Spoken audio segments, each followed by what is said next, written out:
Estamos começando mais uma edição do nosso podcast aqui pela TV Sintra com São Paulo. Eu sou o Tony Duarte e obrigado pelo carinho da sua audiência. Na cabine técnica, o nosso diretor-geral Ricardo Vieira, auxiliado, é claro, por Emerson Marques.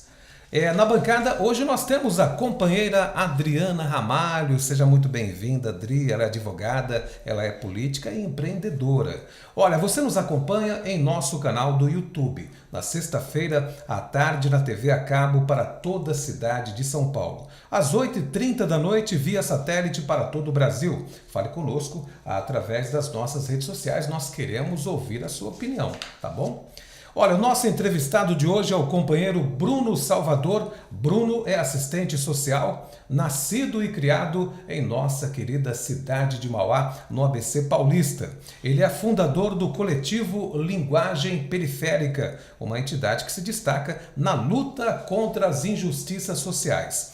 Candidato a vereador pelo PSB, alcançou a suplência. Atualmente, Bruno é coordenador técnico da instituição Canus, que realiza o trabalho de acolhimento de idosos. Nosso tema de hoje é políticas públicas para as periferias. Companheiro Bruno, seja muito bem-vindo.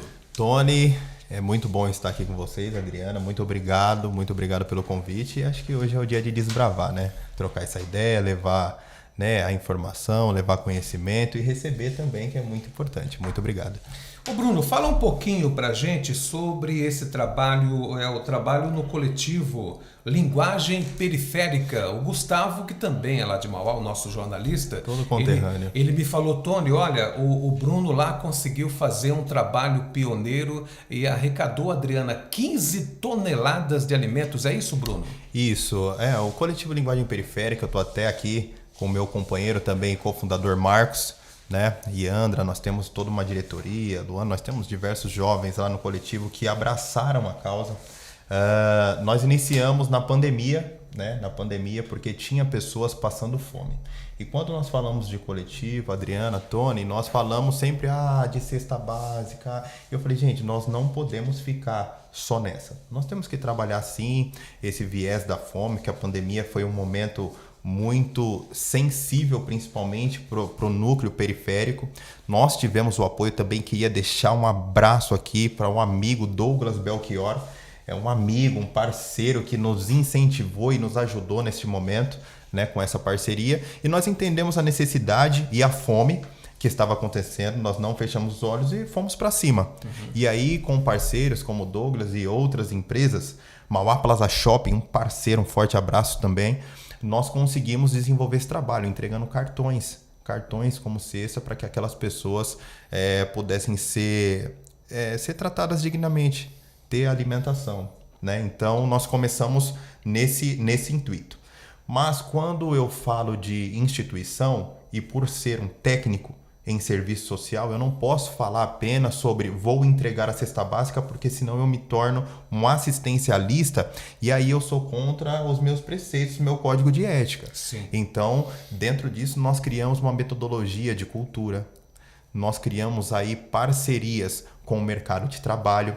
A cultura, ela foi o grande boom, porque o nosso público é muito jovem, né? O nosso público é muito jovem. E aí nós começamos, vamos começar a fazer cultura, e dentro da cultura fizemos shows de trap, essa galera gosta, né? Eu sou mais do samba, eu e o Marcos, nós somos mais do samba, mas eu entendi a necessidade da cultura em Mauá e os jovens estavam carentes da gente chegar e falar do que vocês gostam. Nós perguntamos. E aí, eu gosto de trap, gosto de rap. E aí nós começamos. Nós temos amigos, o Derek, que é do cenário trap. Nós temos uma galera aí que tá estourada, de Fidelis, Rafa Moreira.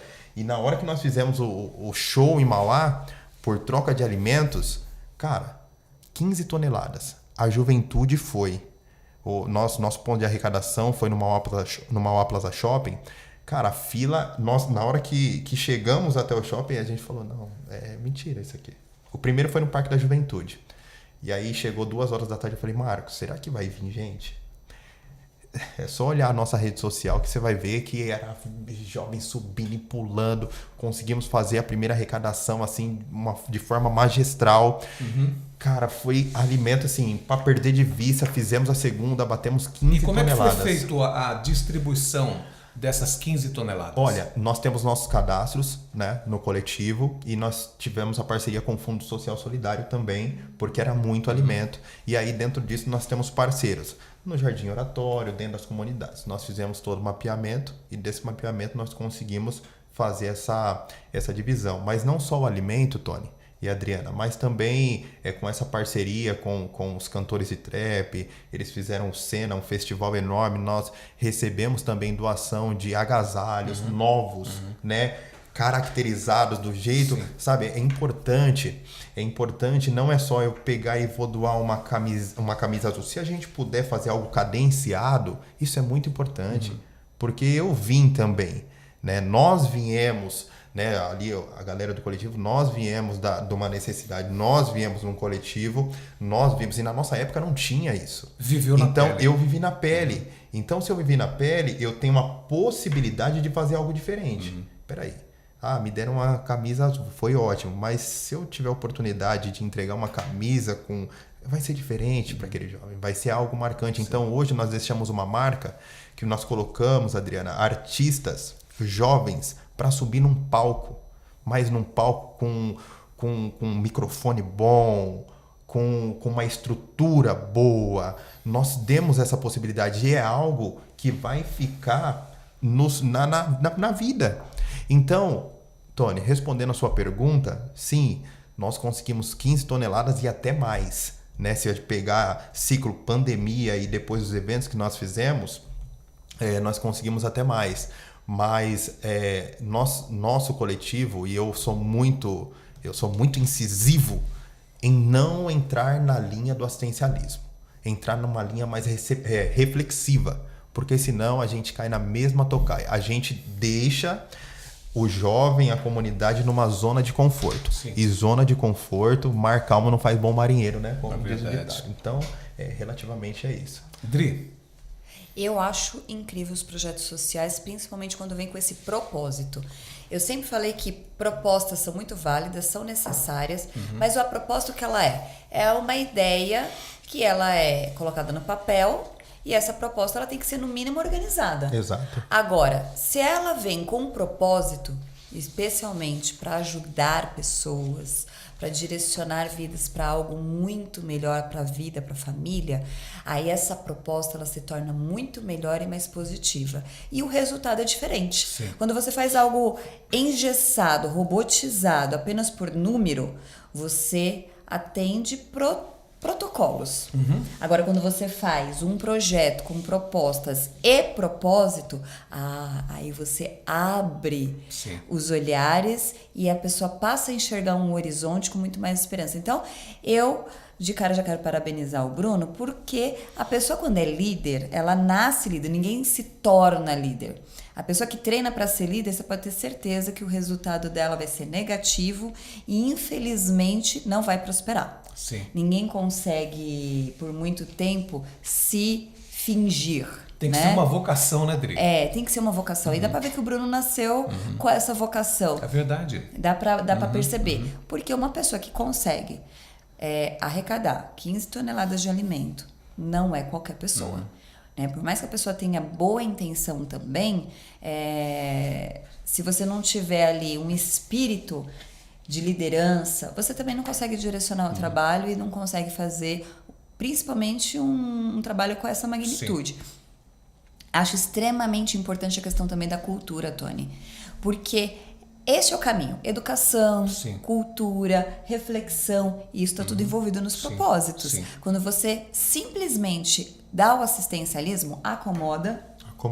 Você não investe no futuro da sociedade e é por isso que a gente tem essa grande desigualdade social e econômica no nosso país. Agora, quando você investe em educação e investe em cultura, porque a cultura eu vejo como um braço da educação, então você consegue dar um futuro principalmente para os jovens. Olha, é possível, você é capaz, basta insistir, trabalhar e acreditar. Perfeito. É o velho ditado popular, né? Você não tem que dar o peixe, tem que ensinar o cara a pescar. E faz todo sentido. Agora, eu fico imaginando, porque as necessidades da periferia, a gente sabe, Bruno, que são grandes, né? Você vê as mazelas, nós temos, Dri, a deficiência da questão do tráfico de drogas, né? Os problemas de mobilidade urbana, saúde inadequada. Você foi candidato a vereador em Mauá pelo PSB.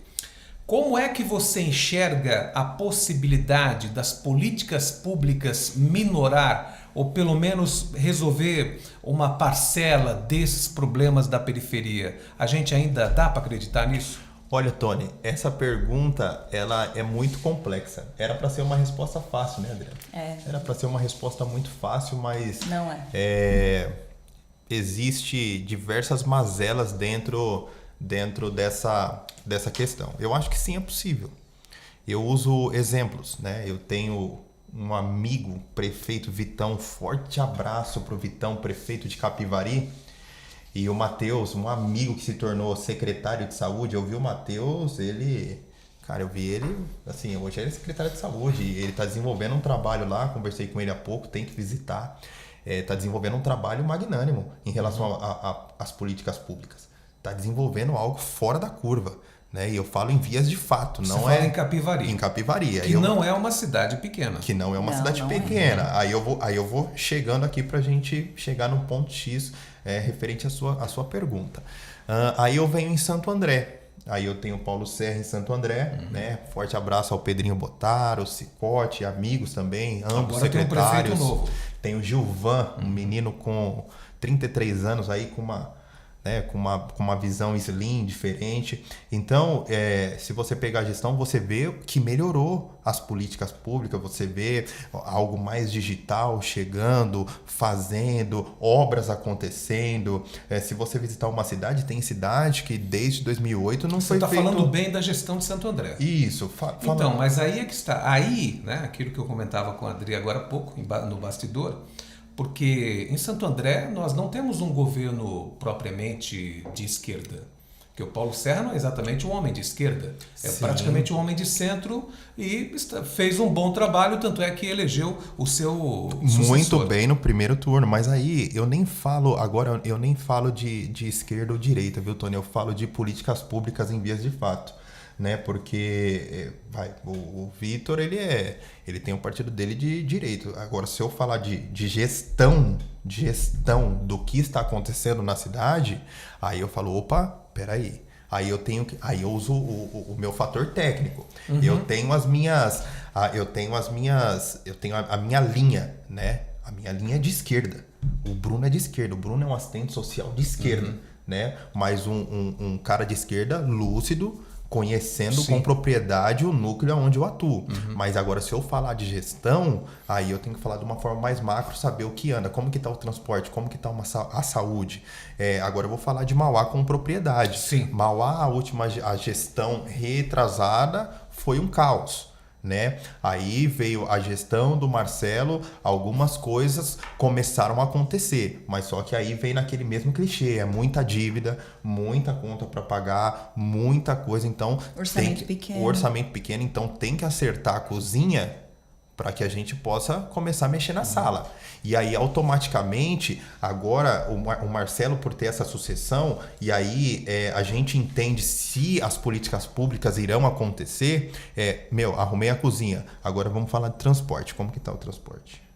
Agora nós vamos falar de saneamento. Agora nós vamos falar de um setor muito importante, e vocês têm propriedade disso, que é a habitação. Quem entender habitação, gente... Quem entendeu o que é habitação vai entender de políticas públicas, porque tudo está linkado. Então, acho que Mauá precisa se desenvolver. Eu acredito, sim, Tony, que dá para melhorar. Sabe? Eu acredito, sim, que dá para fazer. Porém, o povo também tem que se reciclar. Né? Entender quanto que custa uma passagem hoje no município de Mauá. 5 e tanto. Mas espera aí, o percurso mais longe é 14 km. A conta fecha? Vamos lá em Santo André. Quanto que custa? Então, assim, conselhos. Vamos falar de conselhos. Políticas públicas, tá? Conselho do idoso, conselho habitacional. Como que está sendo o conselho? Como está sendo divulgado o conselho?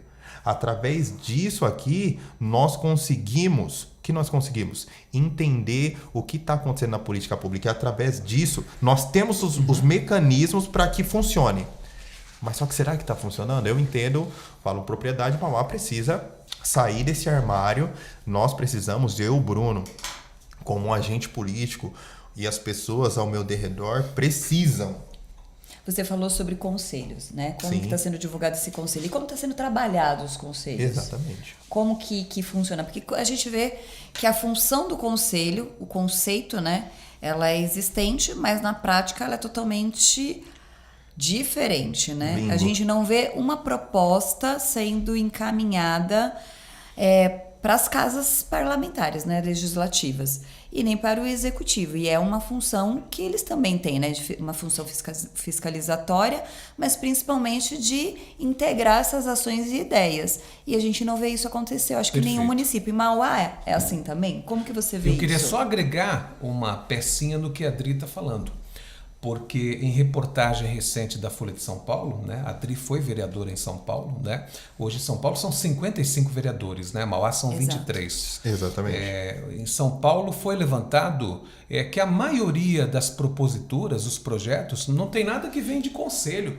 Porque se vier de conselho, vem da periferia e vai falar de problemática de água, de luz, de saneamento básico, de habitação que você colocou como fulcro principal. E aí se chegou à conclusão, na Folha de São Paulo, que a maioria é proposta de homenagem não sei para quem, modificar nome de rua.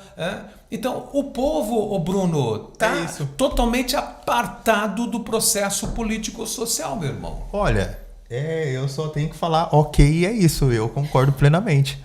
Plenamente. Eu tenho que ter, eu costumo ter a propriedade. Hoje eu sou coordenador na Caluz. Um forte abraço para Lúcia Franco, minha coordenadora, e toda a equipe da Caluz, que desenvolve um trabalho diferenciado. A Caluz, ela é referência em Sumaré, em cuidados, tá? Hoje, referência em Americana, referência em Nova Odessa. E eu tô tendo a oportunidade de desenvolver um trabalho que aqui eu não consegui desenvolver. Então, eu estou tendo essa oportunidade como técnico, agente transformador, estou aprendendo muito lá. E ontem teve o Conselho do Idoso e tem uma companheira, Andréia, que ela faz parte do Conselho do Idoso. E eu vi que ali é diferente, sabe? Então, agora, como teve algumas alterações, nova gestão no Conselho Mauaense, eu preciso ter propriedade para mim falar. Então, eu sempre uso muito essa palavra propriedade, mas só que nos anteriores havia algumas falhas, havia aquilo que nós acabamos de mencionar. Então, tem alguns conselhos que eu estou vendo algumas inconsistências dentro daquilo que você pontuou, aquilo que você pontuou também, Tony. Rua, vamos dar nome, pular cordinha, e o povo lá sofrendo. Data comemorativa. Data comemorativa, pelo amor de Deus, me ajuda um pouquinho, né? Ajuda o povo. Então, eu estou vendo algumas coisas e numa reunião que nós tivemos, até no nosso coletivo, foi mencionado que nós iríamos começar a não fiscalizar, ou fiscalizar o conselho, para que nós pudéssemos, peraí, mas como num conselho de habitação, você vai olhar lá a pauta, é o funcionário, é o amigo, é o fulano, aí entra aquele grupinho do Bolinha num setor tão importante. Eu falo da habitação porque eu tive o prazer de trabalhar na Secretaria de Habitação em 2014 e foi mágico. A habitação, ela tem um potencial enorme. O nome Minha Casa Minha Vida acho que foi uma das coisas mais assertivas que eu já escutei, né? Minha Casa Minha Vida. Então, em vias de fato, eu consegui entender. Então, eu pego muito firme. Vou pegar muito firme agora nos conselhos em Mauá. A gente já está, né, tentando. Nós queremos montar uma comissão nos próximos para que tenham pessoas nossas. Quando eu falo nossas, pessoas que de verdade vai chegar lá, Tony e Adriana, vai falar assim, nome de rua não. Vamos falar sobre isso aqui, E você não acha que também é importante, em vez de excluir, acrescentar, além do que é o conceito? Porque o nome de rua, para você, o que isso, para você falar, não, o que ele representa ou deixa de representar? Olha, vou dar um exemplo, nome de rua ou escola, tá? Teve um menininho, Jonathan, ele foi atropelado e o e foi dado ali o nome da escola, vou dar um exemplo. E aí eu conheço a família e eu acho que sim, é uma representatividade, é um ponto de reflexão, Adriano, o nome dele naquela escola, porque houve um atropelamento. O menino foi morto. Então, este nome tem uma reflexão para que nós possamos levar para o conselho para dizer assim, olha, como está essa via? Por que aconteceu? Se tivéssemos uma área... Agora, se vem o piriri do pororó que não soma com nada, que não tem a vivência, aí eu já... Aí você vai ver o Bruno... Eu acho isso interessante, entendeu? Tony, porque eu fui em 2014, 2015, de tantas pessoas falarem isso, ó, chega, vereador não tem que dar nome de rua, não tem que colocar no calendário oficial da cidade datas comemorativas. Eu ouvia isso muito. E eu gosto de ouvir os dois lados e entender. Sim. E eu fui pesquisar a fundo. E aí de pesquisar eu falei, realmente, eu acho que o papel do vereador não tem que ser somente esse, apesar de ser um regramento e fazer o papel dele é exatamente isso. Senão as ruas ficam sem nome. E quem é a competência para tal ato... Só não pode ser só isso, né? Só não pode ser só isso. Mas o que tem por detrás disso? Né? Então, aí eu tenho levado... muito isso para as pessoas como discussão. Quando você pensa em nomes de ruas e datas em calendários, eu acho que você tem que pensar como um objetivo de ponto de reflexão e intensidade de trabalho. Então, por exemplo, o 8 de março, que é o Dia Internacional da Mulher, ele é uma data de calendário, internacional, inclusive. Internacional. Então, ele serve para quê? Então vamos refletir. Primeiro, o que é o 8 de março? O que aconteceu no 8 de março? O que nós devemos, então, trabalhar de propostas de políticas públicas a favor das mulheres nesta data e nesse mês. Então, eu passei a discutir, levar essa discussão ao maior número de pessoas para falar, então vamos fazer o contrário, em vez de excluir, vamos provocar o pensamento das pessoas e exigir dos parlamentares que quando ele instituir uma data no calendário oficial, ele também tem o comprometimento e o compromisso de, naquele período, intensificar o trabalho em prol daquela data. Então, palestras, rodas de conversa, etc. E eu vejo muito isso no trabalho do Bruno, né? Em relação à região e tudo que ele tem falado. Principalmente na questão dos idosos, né? Exatamente. Que você trabalha fortemente, né? Eu trabalhei em 2015... em Mauá com os idosos, foi o meu primeiro contato, né, como assistente social e com a terceira idade. E aí depois migrei em outras áreas, habitacional, pessoas com câncer, trabalhei com dependentes químicos, então, e aí agora voltando a trabalhar com a terceira idade de novo. Eu costumo dizer, referente à terceira idade, que é uma coisa que nós não podemos romantizar, sabe? Nós não podemos romantizar que a melhor idade. Será que é a melhor idade? Né? Às vezes você tem ali uma movimentação lá com seus avós e nós ficamos muitas vezes mais no celular do que dando atenção. Em Sumaré, o público que nós atendemos são idosos em situação de vulnerabilidade, total vulnerabilidade, né? E abandono total da família, mas esse idoso ele tem uma história. Sumaré, que você fala, é região de Campinas? Região de Campinas. Sim, cidade do interior. Cidade do interior. Então, como que foi essa movimentação? Eu costumo dizer que eu vou começar a fazer um curso, dar um curso e levar lá, 5 pessoas ali entre 15 a 45 anos para fazer um cursinho comigo lá, para entender como nós podemos refletir para que a gente possa ter uma vida melhor na terceira idade, né? O índice de mortalidade idosa ele baixou bastante. O índice de mortalidade jovem vem crescendo, sendo ele não por morte natural, mas por acidente, por diversos colapsos. Então, cara, eu tô tendo uma oportunidade assim máxima, aprendendo muito. Cada dia é um ponto de reflexão e eu entendo muito assim, aí já é uma coisa muito pessoal. A plantação e colheita. É muito, cara, é muito. Um obrigado pode fazer uma diferença enorme lá na frente. Um olhar sincero e um respeito ao próximo pode fazer a diferença muito grande lá na frente. E aí depois nós viemos a alimentação. Eu aprendi muito sobre a área nutricional, né? Eu aprendi muito sobre a questão corporal, fisioterapia. É necessário ter mais massa, é necessário você ler mais, é importante você estudar mais para o seu intelecto lá na frente poder ter mais gradatividade. Então, aí eu volto para o meu recanto periférico. Como que está sendo essa plantação? Gente, estava falando com o Marcos agora, nós viemos de metrô, a gente tinha que fazer alguns takes, ele gosta de fazer essas coisas aí. E eu falei, e assim, eu peguei tempo, muito tempo. Trabalhei na ES Eletropaulo, entrei com 16 anos, eu aprendi que na vida só cai do céu chuva. Então não adianta, tá muito fácil para mim, eu volto que tem coisa errada.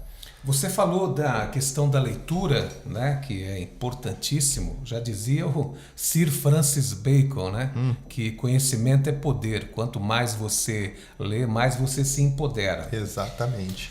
Eu provoco você. Isso é forte, hein? Olha que interessante. Essa questão da periferia está envolvido com a questão das pessoas dependentes químicas, ou seja, praticamente o mesmo paralelo, né? As pessoas dependentes químicas, você percebe, eu não estou falando que haja uma pesquisa nesse sentido, mas a gente anda por aí, né? E a gente vê as pessoas que utilizam drogas, não só aqui, lá em Mauá, é só o que tem, nós temos mais de uma Cracolândia. Isso é uma realidade. Várias. Aliás, isso não é uma realidade no Brasil. Em Los Angeles, nós temos verdadeiros quarteirões de pessoas dependentes químicas. Isso é um problema global. Agora, aqui no Brasil, que a gente observa, ô Bruno, me corrija se eu estiver enganado, é que a grande maioria das pessoas que são dependentes químicas são afrodescendentes. A gente percebe isso. O que eu quero provocar para você? Isso, não parece que tudo isso está ligado a uma questão de uma problemática de racismo e ao mesmo tempo também o Brasil não encaminhou muito mal essa questão da liberdade dos escravos. Nós temos agora quase 140 anos, né, da Lei Áurea. Mas os escravos eles foram libertados e jogados assim na sociedade sem estrutura alguma. E eu acho que nós estamos colhendo esse fruto, Bruno. Você não acha que tem uma ligação? Que isso é espelhado? Com certeza. O impacto, essa reparação histórica. Olha, Tony, você foi agora muito, muito incisivo e assertivo. Adriana, eu, na época da campanha, e aí eu já chego na sua provocação, que é muito positiva e preocupante. 2025, março, especificadamente. Na campanha, eu tinha que fazer campanha muito digital, uma coisa... E aí nós falamos assim, olha, vamos falar hoje sobre o racismo. Eu travava. Eu sou um homem preto, de família preta, e que vive as mazelas do que você falou, Tony, dessa trajetória. Na periferia. Na periferia. E quando eu começava a falar do racismo, eu era um cara muito agressivo. Muito agressivo. Eu era um cara muito... vamos, tem que ser. E aí, conversando com o nosso pessoal, conversando com as pessoas que eu tenho como referência, Bruno, calma. Não leva a sua dor. Senão a mensagem não vai chegar. Imagine para mim me reciclar. Então, o que eu tive que fazer? Eu tive que me tornar mais pedagógico, Tony. Eu tenho que levar você, Adriana e Tony, por serem pessoas brancas, a uma reflexão. Entre num banco, tá?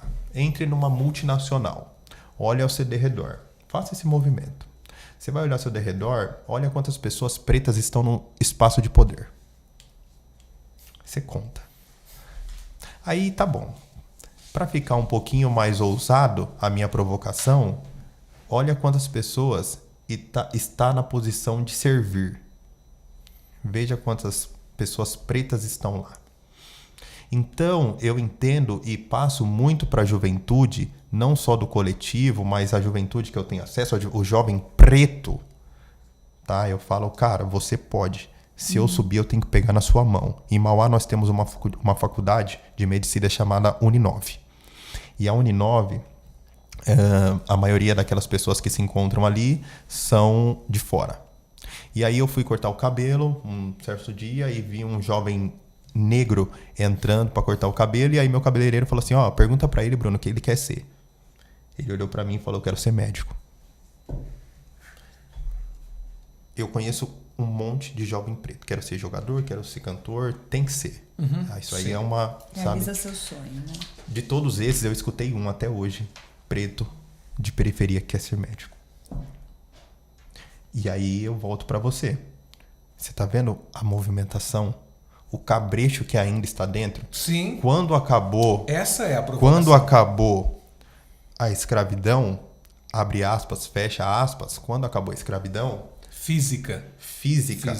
A mental, ela não foi tratada. Então, eu estive, até em época de campanha, com alguns candidatos de Ribeirão, eleitos hoje. E a minha tarefa era muito mais difícil para mim poder vender a minha proposta. E nós precisamos, sim, de políticos pretos que abracem essa causa. Porque é uma bandeira que ela não vende, então ela é mais difícil. Então eu tive que me tornar pedagógico para que eu pudesse alcançar, sabe? Então eu sempre venho nessa linha pedagógica, mas tem hora que o embate ele é tão grande que a gente acaba ficando fragilizado devido à provocação que você fez no passado. E hoje, se você for lá na Praça do Relógio em Mauá, se você for na Praça da Bíblia, você consegue entender por que essa situação de vulnerabilidade referente à drogadição, até mesmo com pessoas pretas, é mais maior. Ela é maior. Eu, na minha visão, tá tudo relacionado. Uma coisa chama a outra. Eu vou passar para a Dri, mas quero deixar mais uma reflexão. Nós tínhamos um sábio, um grande professor erudito na África chamado Kizerbo. E o Kizerbo, ele dizia uma coisa fundamental. Ele dizia, o problema da África é a sua tomada de consciência. Por que eu estou falando disso? De racismo, de África? Porque no meu entendimento, na minha visão de jornalista, com mais de 4 décadas de experiência, eu olho para a problemática da periferia e eu acho que ela passa por essa problemática social do racismo. Nós encaminhamos muito mal essa questão nesse país. O Kizerbo dizia, o problema da África é a tomada de consciência. Porque quando você vai, Dri, para a história, você pega o egípcio, o antigo egípcio, os moradores do Egito, que a televisão Hollywood passa como sendo branco dos olhos azuis, eram negros. Sim. A civilização é negra. O Homo sapiens original é um negro. Então isso é tomada de consciência. Aí eu vou passar para a Dri, porque ela tem uma pergunta aí para fazer, né, Dri? Fica à vontade. Essa questão estrutural, as pessoas às vezes não entendem, né, essa nominata, essa palavra, né? E para simplificar, eu vejo como a raiz do problema, né? Sim. Quando a gente aplica essa mesma observância num recorte para as mulheres, a gente fala, olha, em pleno 2025 a gente vê as mulheres estudando, às vezes trabalhando. Tem mulheres que ainda é do lar, que elas querem estar, né? Sim. Mulher tem que estar onde ela quiser. Exato, concordo. Mas as pessoas, por verem já as mulheres mais inseridas na sociedade, acham que o problema acabou. Acha que em pleno 2025, por exemplo, a gente ainda não tem desigualdade. E é o que a gente sempre traz, o ranking e as estatísticas. E aí a gente fala, olha, para a mulher sempre inserida no mercado de trabalho, você tem poucas mulheres nas cadeiras de comando, nas cadeiras de chefia, numa posição, né, de decisão. E quando essas mulheres estão em determinados cargos, elas ganham 20 até 20, 30% menos do que o homem. Mas quando a gente ainda fala da mulher preta, é menos ainda. Menos ainda nesses espaços, nessas cadeiras e com os menores salários. Então a gente fala da desigualdade da mulher e quando a gente vai fazendo o raio-x, vai afinando mais ainda a informação. Então, quando falamos que ainda é necessário debater, levantar a bandeira, é porque ainda existe um problema inserido na sociedade e as pessoas fazem vistas grossas ou querem diminuir as nossas lutas. e querem falar, não é bem por aí. Então, ser voz e tá à frente dessas determinadas bandeiras não é fácil. Mas eu tenho uma pergunta, que é uma pergunta simples. Você acabou de falar, né, que são poucos, né, jovens pretos que falam de ser médico. A maioria busca, quero ser jogador de futebol, quero ser cantor, quero ser ator, e vai para o esporte ou para a cultura. Na sua opinião, na sua visão, o que você acha que leva esse sentimento, esses sonhos, essa vontade? É algo por conta da realidade, por morar numa periferia e ter o sonho desse grande sucesso, ou porque vem de uma criação, de uma cultura, ou até mesmo porque às vezes é um pensamento, ou tá no DNA mesmo, a pessoa nasceu para ser artista, é um dom e aí ele quer realizar o sonho dele, ou é um pouco de cada coisa? Eu acho que é um pouco de cada coisa. Só que aí, Adriana, eu volto aqui. Meu apelido era Pelé na infância. E isso me fez me sobressair, escapar um pouquinho do racismo, porque eu amava jogar bola. E isso me deu um caminho um pouco menos difícil, né, para um pretinho que não jogava bola. Mas por quê? Eu acho que é mais até um senso comum, porque na minha época, né, só tinha um campo. Oportunidades. Tinha uma casa da juventude, era chamada Caju, no Vila Mercedes. Lá no CDHU foi quase 3.200 famílias. A Caju comportava 25 jovens. Ele respondeu o que eu queria esperava ele responder. Oportunidades. Sim. Porque o que está mais ao alcance, na visibilidade, na visão ali daquelas pessoas, principalmente da periferia? Eu estou dizendo isso para quem está nos assistindo, Sim. nos ouvindo. Porque olha, meu pai é paraibano, minha mãe é baiana. Eu sempre estudei em escola pública. Morei no Jardim Nazaré, em São Miguel Paulista, na Zona Leste, e depois no Jardim Marizal, ali na região do Campo Limpo, na Zona Sul. Nunca estudei em escola particular, sempre escolas públicas. E vim de projeto social. Minha primeira formação em balé foi por conta de um projeto social que a dona da academia, era uma academia privada, mas ela tinha um recorte dentro da academia social e me deu oportunidade. Aí a gente fala da oportunidade, mas eu fui para onde? Para a cultura, a área da dança. E por que isso? Porque não existe uma política pública efetiva ainda no nosso país, muito se fala, pouco se faz, que leva essa oportunidade para perto dos olhos da periferia. Oportunidade de estudar e de ter outras formações, que é exatamente isso que você falou, certo? Exato. Porque se tivesse mais contato de que você pode ser um médico, que você pode ser um advogado, pode ser um engenheiro, pode ser em outras áreas, aquela criança, aquele jovem, aquela família ia escutar mais, ia ter mais contato, ia ter mais sonhos voltados para essas áreas. Iria ampliar o universo. Agora o que elas vê? Televisão, rádio. E o que se vê na televisão e rádio? Futebol. Cultura e esporte. E tá bem pior. E aí, rapidamente aqui, aí eu falo da importância do conselho. Você me deu um gatilho aqui. A informação do conselho não chega para a Dona Maria. Verdade. E a Dona Maria possa ser que tenha, ela seja avó e tenha mais 7 netos. 5 filhos. Então, enquanto que eu vou falar para gerar um corte disso daqui, Marcos, enquanto a informação dos conselhos não chegar para o seu João e para a Dona Maria, nós ficaremos numa estaca zero. E automaticamente o grupo, o monopólio do Bolinha vai se sobressair em um bem pessoal. Então, cara, a vida passa muito rápido. A famosa bolha. A bolha. Tony. A famosa bolha. Porque, bolha. às vezes, eu penso que o executivo criou os conselhos justamente para falar, tá bom, sociedade, uma pequena parte quer participar, então eu vou te dar um conselho aqui para você se fazer feliz. Aí vocês discutem lá dentro, entre 4 paredes, e tá bom demais, e dali eu sei que não vai sair nada. Então, mas essa bolha, essa redoma de vidro, uma hora ela vai quebrar. Espero. Porque a periferia, ela já se tornou muito maior do que o restante. E quando você olha para a periferia, o que você vê lá? Você vê uma coisa que nós não falamos ainda, que é a questão do poder paralelo. Você tem lá o crime. Exatamente. E eu acho interessante que na política de segurança pública, Adri, as pessoas continuam olhando para o crime como se fosse roubo de galinha. Nós temos a nomenclatura crime organizado, movimento, partido, ideologia. As pessoas que militam no crime hoje veem aquilo como uma ideologia, uma saída, um partido. E crime organizado, porque de fato são organizados, né? São Porque a política partidária e são política organizados. nacional deveria ser. Prestando, inclusive, assistência aos menos favorecidos. Então, Bruno, é um abacaxi, cara. Não é fácil. Você que é uma liderança comunitária, eu não sei como é que você consegue lidar com isso, porque é um desafio. Você tem um poder paralelo estabelecido dentro dessas comunidades, né? Formado muitas vezes por jovens do crime que não tiveram oportunidade.